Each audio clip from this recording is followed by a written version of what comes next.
So this is an extremely important symbol that's going to carry over into what we talk about next. This is the first degree Masonic tracing board, and I'm going to cover this from two angles, a positive connotation and a negative connotation. So here we see first there are directions. This is a map. We see north, south, east, and west. So we are standing at the west looking east. The west is down here, the east is up here. We see that there is a checkered floor of black and white squares representing base consciousness. This is the checkered life of a man who is not born in consciousness. He does not know light from dark. He is a wanderer, a pawn in the game, so to speak. One who can be positioned. However, his master may wish him positioned, the chess master of the game, who sees the whole board from above, from a higher level of consciousness, and takes the pieces and positions them as he will. This is one who is in duality. Here's the pillars, the dual pillars. This is the pillar of Jakin. It is a masculine pillar, represented as a Doric column. And you have the sun ruling that pillar. It's the pillar of strength, the S representing strength. The feminine side of the pillar is the pillar of Boaz. The B at the bottom stands for beauty. It is a Corinthian pillar, an elaborate, ornate, feminine pillar. And the moon sits above that pillar. This is the pillars that represent the masculine and feminine aspects of human consciousness, and it is how we enter the world with these two principles kind of in opposition, and it's our goal to understand them and to unite them as one.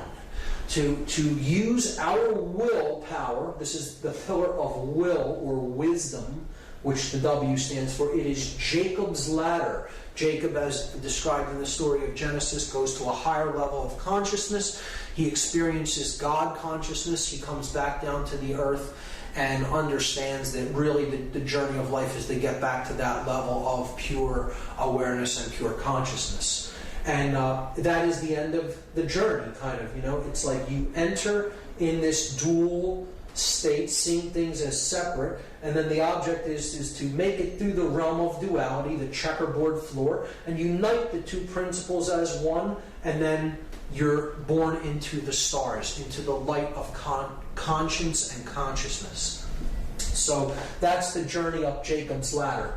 And we see here in the background the stones known as the ashlars, the rough ashlar representing the soul in need of work, and the perfect ashlar representing the state of perfection to which we seek to attain. The initiates are going up the ladder in the 3 basic degrees of masonry. Entered apprentice, who is still on the floor. The fellowcraft, who is in the middle, who has not received the key, which is tied here to the ladder, but he's at the G, where conscience is beginning to be born, the care principle. And the Master Mason, who gets the key to unlock the star gate, the sun, so to speak, is bringing himself to a place of balance and understanding and enlightenment. So it's a powerful and positive connotation. It could also be used to represent the left brain and the right brain, the male and female yang and yin energies, and the object is to unify them in the middle to awaken the prefrontal cortex and the pineal gland, to awaken our star gate. Okay, and that's in the direction of the east, the direction of the light. The rising sun is in the east. We don't want to be headed west. That's the direction of base consciousness and darkness, the setting sun. The sun sets in the west, of course.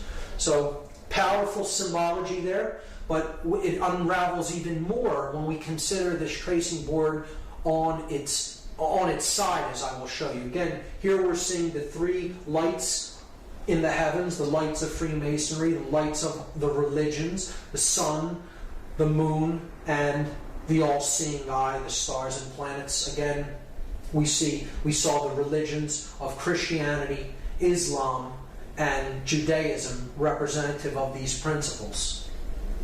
and how they correlate to the 3 pillars of Freemasonry and global consciousness. Now, looking at the Freemasonic tracing board on its side opens up a whole nother level of what this symbolically represents.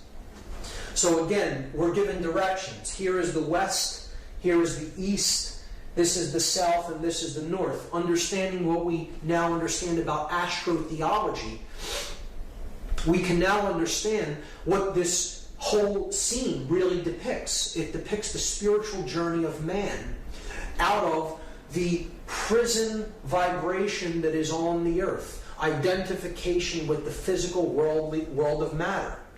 This is the earth. It's black and white, the colors of a prisoner, okay? The prison planet, so to speak. And these are the lines of latitude and longitude of the earth. This is the Earth's equator, right here, the middle pillar. This is the Tropic of Cancer. This is the Tropic of Capricorn. In the southern hemisphere, the Tropic of Cancer in the northern hemisphere. Here we see the light of Freemasonry, the sun in the east, away from the earth. And this is the sun at the summer solstice. This is the sun at the winter solstice, when the northern hemisphere is in darkness, depicted as the moon there, or not in enlightenment, right? This is the pillar of mercy, because when the sun is up there, the sun favors the northern hemisphere, shows mercy upon the northern hemisphere. Boaz is considered the pillar of severity, because the sun does not favor the northern hemisphere when it is at the pillar of Boaz, or the Tropic of Capricorn. And this is the equator. This would be balance, or the equinoxes, the all-seeing eye, is the place that opens up when the hemispheres of the brain come into a perfect state of balance. So this is the journey of the initiate. From darkness, starting here on the earth in darkness, and then proceeding in a stepwise fashion to a place of balance. Okay, this is emotion. This is the sacred feminine principle of emotion. You have to care enough to begin the journey. You go higher. You're trying to reach a place of balance between these energies. And then you can get that key right there to unlock the stargate. Okay, to unlock, and that's accomplished through action. The male principle of putting your emotions and your thoughts into action. And that is how you get off of the base consciousness and to the stars. Powerful iconography, powerful symbology being used here if you know how to read it. Now, in a negative connotation, a dark builder, a dark mason, may want to look at this symbol in a perverted way. So here's a reversal of it. You see, yes, this is base consciousness and this is higher consciousness, but they'll look at this symbol and say, well, the ladder is tilted across toward the left, toward the sun only, and away from the feminine pillar, away from the moon. And our task is to imbalance consciousness toward the male principle only, or the left brain only. Because that's what gives birth to a dominator, to one who is bent upon control, a sorcerer of sorts. So this is how a dark occultist would interpret this symbol.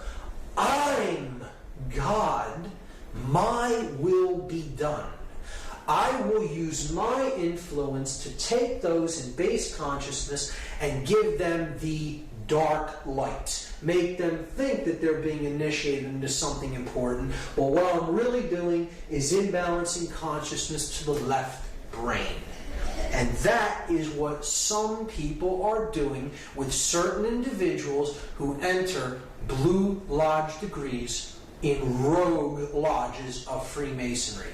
And they're using that knowledge to create more mind-controlled dominators that will listen to them, follow their orders, and they're not really receiving the true light. They're receiving the dark light of male left brain imbalance. That is one way that dark manipulators will see a very powerful, positive, connotative symbol and pervert it and turn it into something completely negative.